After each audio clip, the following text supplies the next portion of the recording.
lição em pauta dessa semana. E aí, tudo bem com você? Aproveita, já deixa o seu like nesse vídeo, se inscreva nesse canal e compartilha pra geral. Fechou? Gente, quarta lição do trimestre. E eu quero aproveitar e pedir para você colocar aí nos comentários o que você está achando da lição desse trimestre. E o tema dessa semana é pecado na igreja. Uai, que história é essa? Existe pecado na igreja? Pois é, espero que você tenha estudado aí a sua lição, porque aqui é só um resumo. Gente, olha só, eu vou memorizar.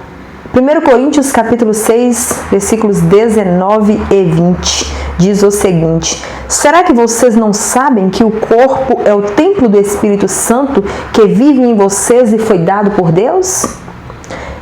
Vocês não pertencem a vocês mesmos, pois Deus os comprou e pagou o preço. Portanto, usem os seus corpos para a glória dele. Uau, muito forte esses versículos aqui. Porque dele, por ele, para ele são todas as coisas.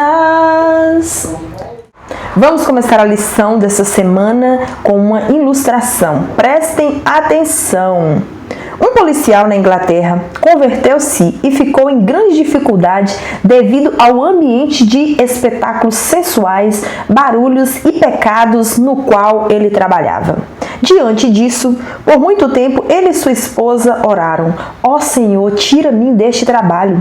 Dá-me outro trabalho, Senhor, num ambiente melhor. Entretanto, a resposta não vinha e nenhum outro trabalho aparecia.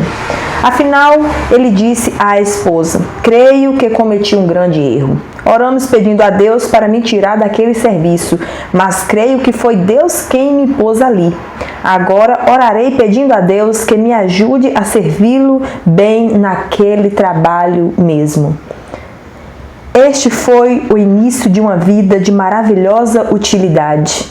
Sua influência sobre os homens foi tão grande que ele foi promovido a chefe dos policiais naquela região.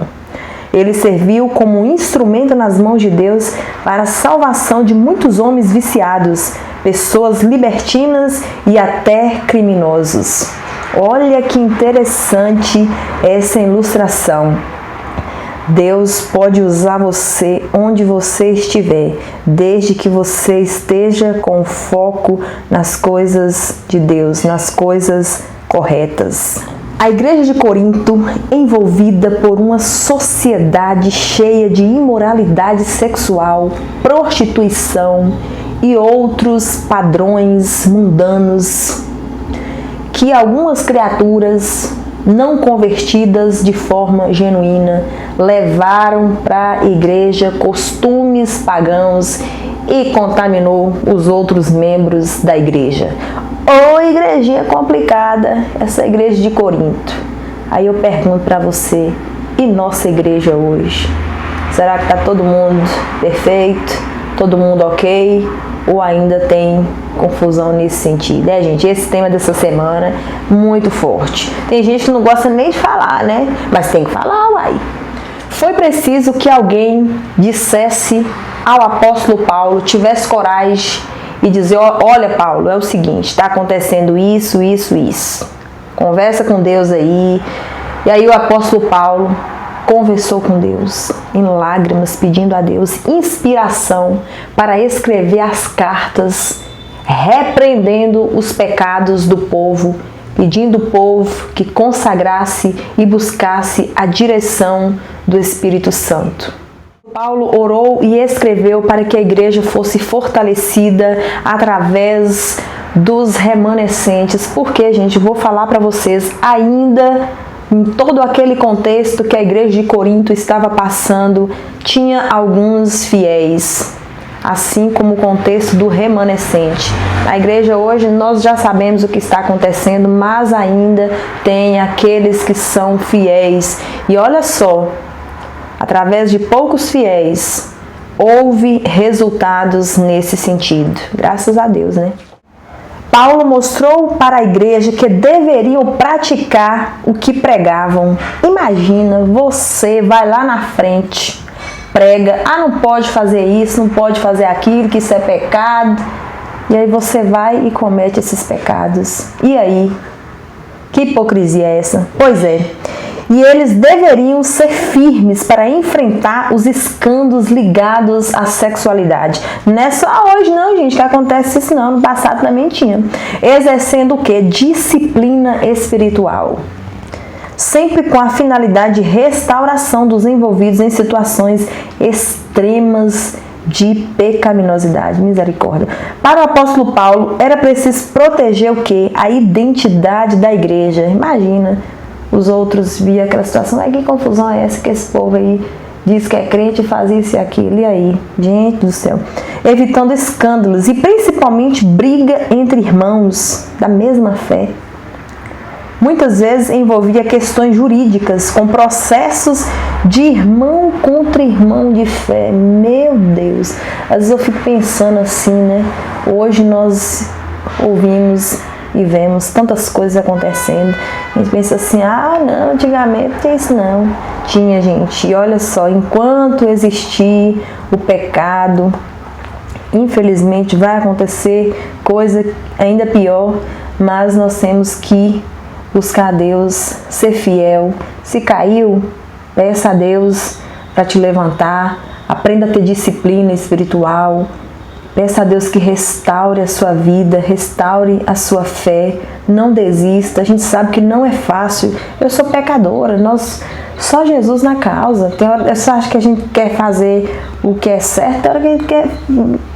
Só Deus, ó. Paulo mostrou que isso deveria terminar de uma vez por todas. A igreja ela tinha que ser capaz de julgar essas demandas e o objetivo era melhorar o relacionamento entre as pessoas e Deus e entre os irmãos e os irmãos. Que confusão é essa? Que palhaçada é essa? Ao invés de vocês se unirem na pregação do evangelho, no avanço da mensagem, fica aí causando confusão, é irmão contra irmão, é escândalo. E hoje também, gente, a gente precisa tomar vergonha na cara. Finalmente, Paulo mostrou às pessoas que ali não deveria existir imoralidades, que a igreja não tinha esse objetivo. E também que as pessoas tivessem consciência de preservar o corpo como templo do Espírito Santo, respeitando a vontade do Senhor. É isso mesmo.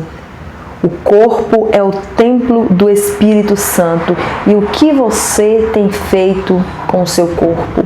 Com o templo do Espírito Santo? Você está cuidando dele ou você está usando como você quer? Está esbagaçando o seu corpo aí.